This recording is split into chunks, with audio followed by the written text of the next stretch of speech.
Another development that took place in the mid-80s was the so-called grim and gritty trend.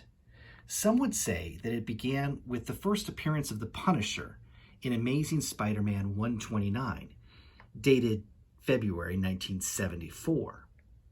The fact that this was the same year that the vigilante film Death Wish came out should not be overlooked. But the trend did not begin in earnest until 1986, which saw the debut of two seminal pieces of comic book art. The first of these was Frank Miller's epic Batman: The Dark Knight Returns. Miller's earlier work on Daredevil, which also contributed heavily to the grim and gritty trend, transformed the character and renewed interest in the book. Miller's Daredevil was more brooding and conflicted, torn between his dual identities as lawyer and vigilante. He existed in the seedy underworld of New York City, rife with corruption and crime. The action was fast and violent, the characterization moody, and the overall tone of the book was very sinister. In The Dark Knight Returns, Miller takes this style to a new level entirely. The four-part series takes place in a future Gotham City overrun with gangs, with Batman cast as an older, slightly mentally unbalanced version of himself, who comes out of retirement to declare martial law on the city. He reaches new levels of violence in dealing with the gangs, as well as even more twisted versions of some of his villains. The pinnacle of The Dark Knight Returns is Batman's battle with a Superman who has become little more than a tool of the fascist government. The series, among other things, was a commentary on politics, crime, the nature of insanity, and the media, and was an instant classic.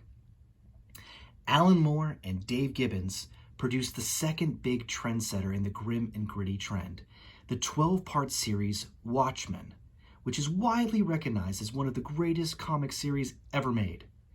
In Watchmen, another dystopian future is presented, this time one in which the United States won the Vietnam War and Nixon was re-elected to multiple terms in office.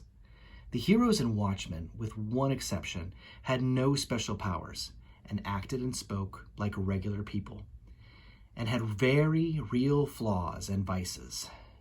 It dealt with the human condition and painted a disturbing picture of the sort of mindset it would take to become a costumed hero in the real world.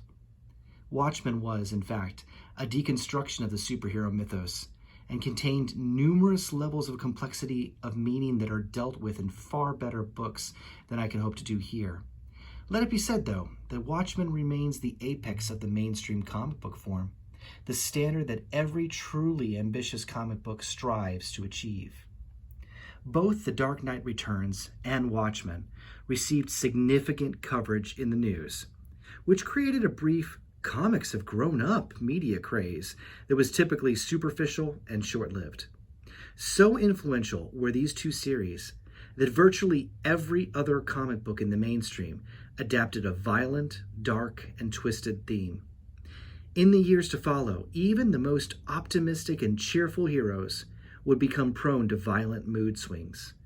Popular characters would be killed off, while some heroes became villains. The anti-hero was the new majority. A number of thought-provoking and powerful works did come in the wake of Watchmen and The Dark Knight Returns. However, the majority of the new dark comic books were simply pale imitations, having all the violence and more of their progenitors, but none of the deeper meaning. As with most entertainment trends, it would take time for the qualities that made the originators so great to be extracted, refined, and replicated in new and interesting ways to the advancement of the form. One significant event in comic book history doesn't relate directly to new publishers or a new level of material being produced, but is nonetheless extremely important to the recognition of comic books as a legitimate art form. In 1986, the Comic Book Legal Defense Fund was founded, and in 1990 was officially recognized as a nonprofit organization dedicated to the preservation of First Amendment rights for members of the comics community. Its work has become crucial in the efforts to make sure that comic books are protected against censorship in the same way as other art and entertainment media. There's no reason that comic books should not be afforded the same rights granted to other forms of expression. The CBLDF provided and continues to provide a great service in raising public awareness of this. The CBLDF aided in numerous legal cases brought against comic book retailers and creators who otherwise wouldn't have had the money to fight the costly court battles. The creation of the Comics Code in the 50s was an act of overwhelming censorship and was brought about because of the public's perception of comics as being a children's medium. The inception of the CBLDF was a vital step in ensuring that the same type of witch hunt doesn't happen again. The fund has made it much easier for comic book professionals to freely produce and distribute works that appeal to adults and stretch the boundaries of what the form is capable of. I will revisit the CBLDF and some specific cases they have been involved with in Chapter 9.